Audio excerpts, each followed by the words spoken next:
안녕하십니까. 코리아 플랫폼 액티브 ETF 운용을 맡고 있는 피터입니다. 오늘도 6월의 운용 보고를 드리기 위해서 여러분 찾아뵙게 되었습니다. 오늘 6월의 운용 보고를 드리면서 저희가 앞으로 생각하고 있는 부분들, 변화되는 포인트들 잘 공유를 드리도록 하겠습니다.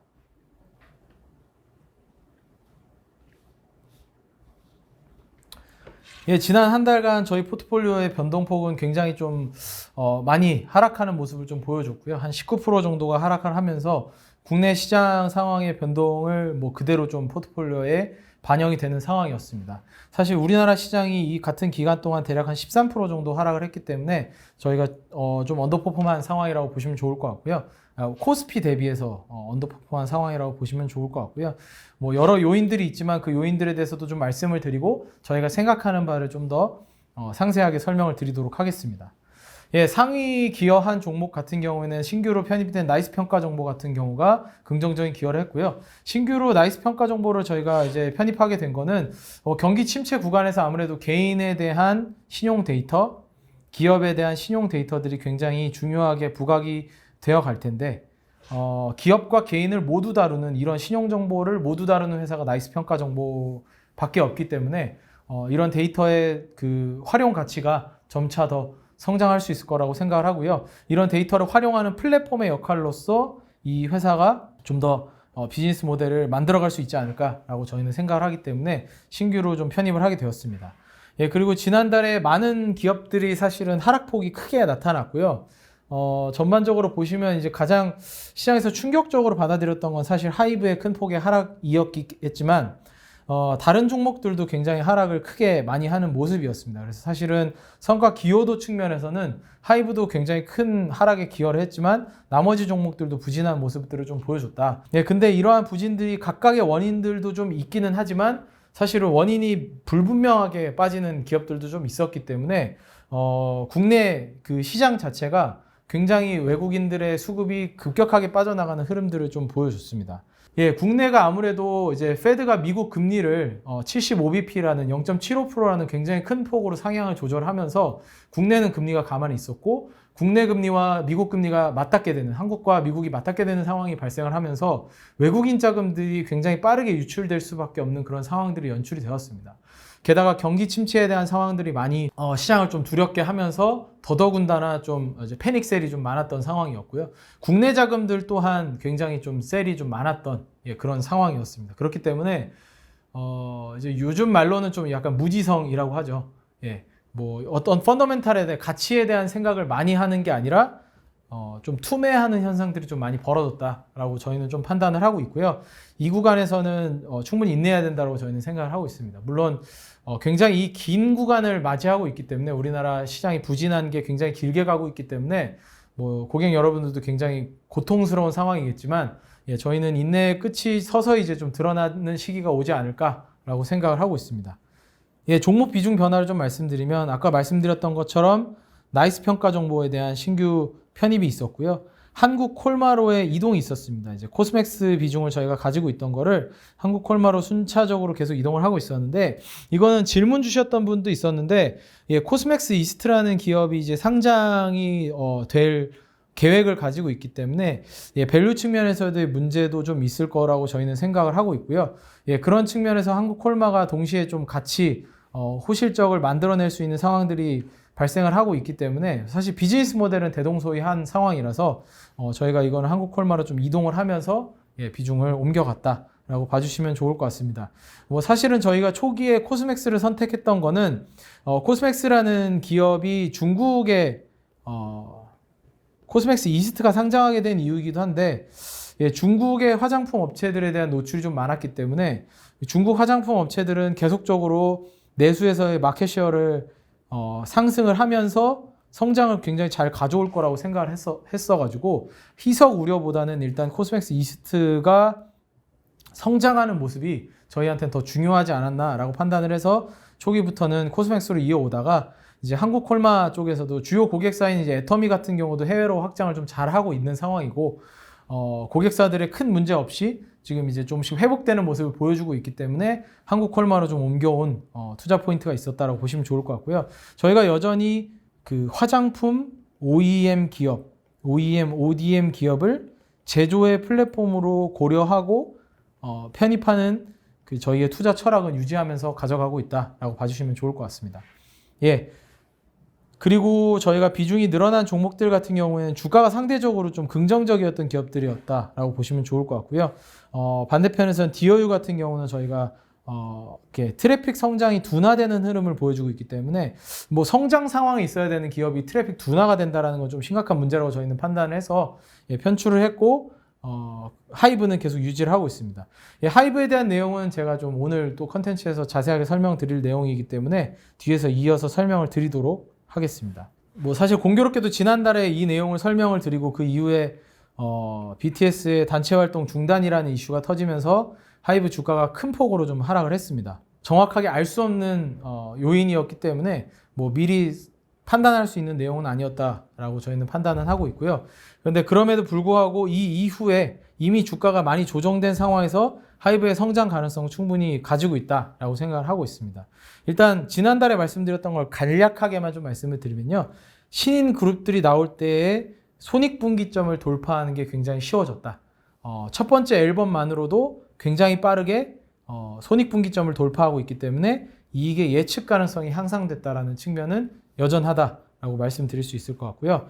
그 다음에 엔터테인먼트 비즈니스가 틱톡 같은 숏폼 콘텐츠를 주도하고 있는 플랫폼과 함께 만나면서 K-팝 콘텐츠에 대한 수요는 지속적으로 확대되고 있다라는 거를 지난달에 좀 말씀을 드렸습니다. 거기에 더해서 하이브 같은 경우는 플랫폼 비즈니스 모델을 강화하고 있기 때문에 저희가 생각하기에는 계속적으로 이 플랫폼이 확장되면서 조금 더 안정적인 비즈니스 모델, 질이 좋은 비즈니스 모델, 이익의 질의 개선이 계속 이루어질 수 있다라고 말씀을 드렸습니다. 이 부분을 좀 더 이제 말씀을 드리면요. 지금 현재 아이돌 육성의 타임라인이 굉장히 많이 축소되고 있습니다. 그러니까 육성 플랫폼이라고도 할 수 있는데요. 이게 뭐 아이돌들이 굉장히 빠르게 런칭이 되고 있다는 측면입니다. 일반적으로 보시면 사실 SM 같은 경우도 최근에 에스파가 나오기 전에 레드벨벳 이후에 에스파가 나오기까지 한 4년여의 시간이 걸렸고요. 뭐 보통의 SM이 이런 기간들이 긴 회사이기 때문에 뭐 일반적인 주기라고 할 수도 있고 뭐 그렇습니다.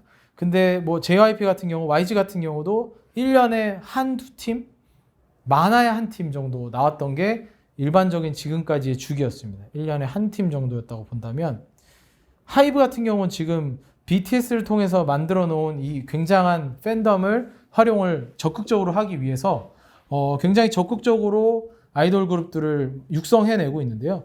지금 이제 하반기에 3분기에 준비하고 있는 SM에서 굉장히 많은 크리에이티브 디렉터 역할을 했던 민희진 대표가 어도르라는 걸그룹을 준비를 하고 있고 곧 있으면 뭐 7월달 중에 데뷔하는 것으로 알고 있습니다. 그리고 빅히트 뮤직에서도 준비하고 있는 남자 아이돌, 뭐 빅히트 재팬에서도 한 그룹, 하이브 아메리카에서 준비하고 있는 이제 유니버설 뮤직 그룹이랑 같이 해서 글로벌 오디션을 진행하는 그룹, 이렇게 4개의 그룹이 내년까지 이렇게 준비되고 있는 상황입니다. 뭐 이례적으로 굉장히 파이프라인이 강하게 신규 런칭이 되고 있는 상황이고요. 뭐 이런 상황들이 기존의 그룹들이 있는 상황에서 거기에 더해져서 이루어지고 있기 때문에 결국에 하이브의 현재 고민은 BTS를 대체할 새로운 그룹을 만들어내는 것일 텐데 저희가 중요하게 생각하는 거는 BTS라는 하나의 그룹의 크기가 100이라면 이거를 뭐 10에서 한 20 정도의 힘을 가지고 있는 그룹 10개 이상으로 만들어가는 게 사실 포트폴리오 측면에서 훨씬 더 좋은 거잖아요. 이 그룹들이 10에서 20이 아니라 BTS가 가지고 있던 힘의 절반까지도 성장할 수 있는 거고요. 가능성을 여러 가지로 품고 있는 그룹들이 이렇게 나온다면 훨씬 더 포트폴리오가 안정화될 겁니다. 근데 지금은 이제 과도기적 구간이 좀 있죠. 근데 수많은 그룹을 동시다발적으로 런칭해서 BTS 의존도를 낮추고 다양한 그룹으로 분산 효과를 가져가려고 하는 계획을 가지고 있기 때문에 뭐 저희는 이런 측면에서 플랫폼이 계속 확장할 수 있다라고 생각을 하고 있고요.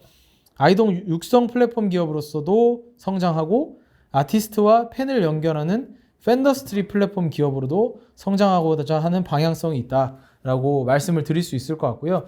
지금 현재 하이브의 시가총액이 뭐 6조 이하까지도 갔다가 어느 정도 상승을 회복을 하면서 6.5조까지 온 상황인데 PER만 보면은 뭐 굉장히 두렵게 생각하실 수도 있는데 지금 2020 4년 정도의 예상되는 수익이 OP 기준으로 3천억 이상, 3천억 사실 중반대 정도를 시장에서는 바라보고 있습니다.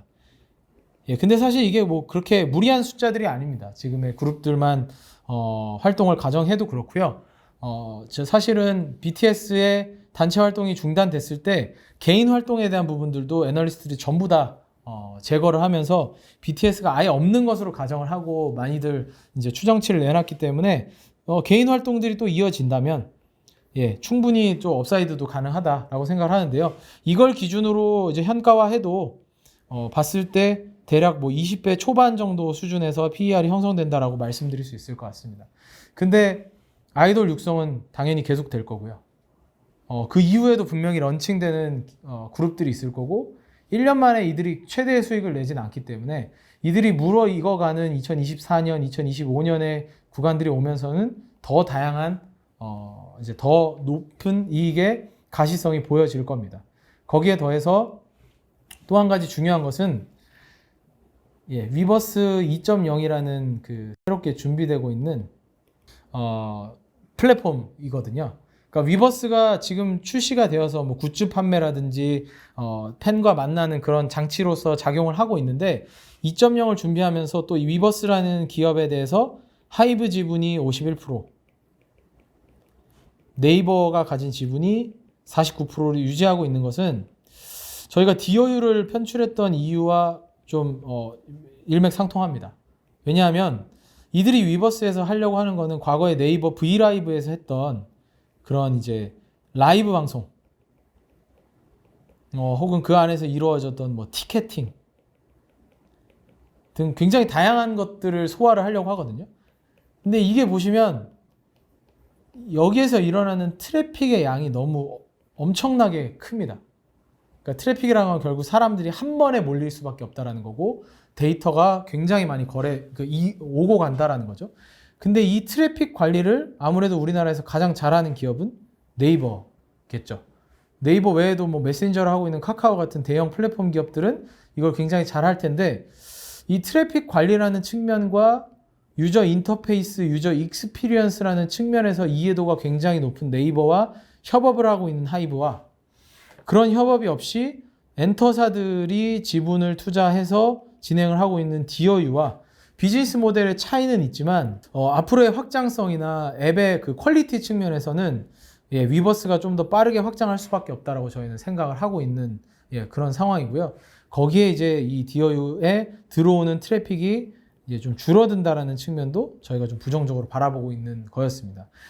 근데 DOU 얘기를 떠나서 일단 하이브 얘기에 좀 더 집중해서 말씀을 드리면 결국 하이브는 이 위버스라는 플랫폼을 통해서 굉장히 다양한 아티스트들, 지금 뭐 BTS, TXT 굉장히 다양한 아티스트들이 들어올 거고 신인 그룹들도 들어오겠죠. 신규 그룹들도.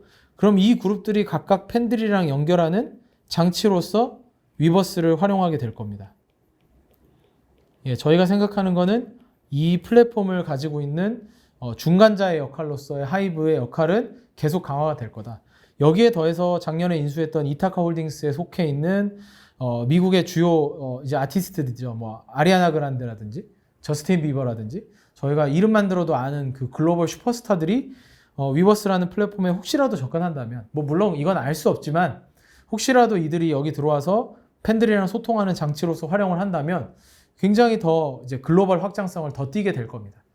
그렇기 때문에 저희가 위버스가 가지고 있는 플랫폼으로서의 폭발력은 굉장히 클 수 있다라고 저희는 생각을 하고 있고요. 그런 측면으로 봤을 때 BTS의 활동 중단으로 인한 지금의 조정은 충분히 이루어진 것이 아닌가라고 생각을 하고 있고 지금부터의 구간에서는 저희는 뭐 앞으로의 성장성을 바라보면서 함께 계속할 기업이라고 판단을 하고 있습니다. 저희가 그 BTS 활동 중단과 같은 거대한 리스크 포인트들을 좀 더 미리 생각하면은 좋았겠지만 저희는 이 업사이드 포텐셜에 좀 더 많이 주목을 했습니다. 그러면서 그 리스크에도 불구하고 충분히 투자할 만한 가치가 있다라고 판단을 해왔고요. 지금은 이제 그런 활동 중단에 대한 리스크가 충분히 시장 가격에까지 반영하고 있는 상황이기 때문에 계속해서 보유해서 가져나가는 게 좋다라고 생각을 하고 있습니다. 국내 코스피 지수 같은 경우도 작년 7월 고점 이후로 꾸준하게 하락하는 모습을 계속 보여주고 있습니다. 저희도 이제 하락폭이 굉장히 과도하다라고 생각하는 구간이고요. 그럼에도 불구하고 뭐 고객 여러분들이 굉장히 좀 어려운 구간에 있기 때문에 저희가 최대한 포트폴리오를 강건하게 만들어가면서 회복을 해나가려고 노력을 할 계획이고요. 예, 앞으로의 구간에서는 뭐 그렇게 다운사이드 리스크에 대한 걱정 없이 저희가 좀 더 업사이드 포텐셜을 많이 가지고 있는 기업들에 집중하다 보면 예, 지수와는 크게 상관없이 회복되는 모습들, 예, 수익이 좀 더 긍정적으로 작용하는 구간들이 이어질 수 있을 거라고 저희는 판단하고 있기 때문에 예, 고객 여러분들과 저희도 계속적으로 소통을 하면서 포트폴리오 강화해 나가도록 노력하겠습니다. 예, 오늘 6월 운용 보고에도 함께 해주셔서 감사드립니다. 예, 감사합니다.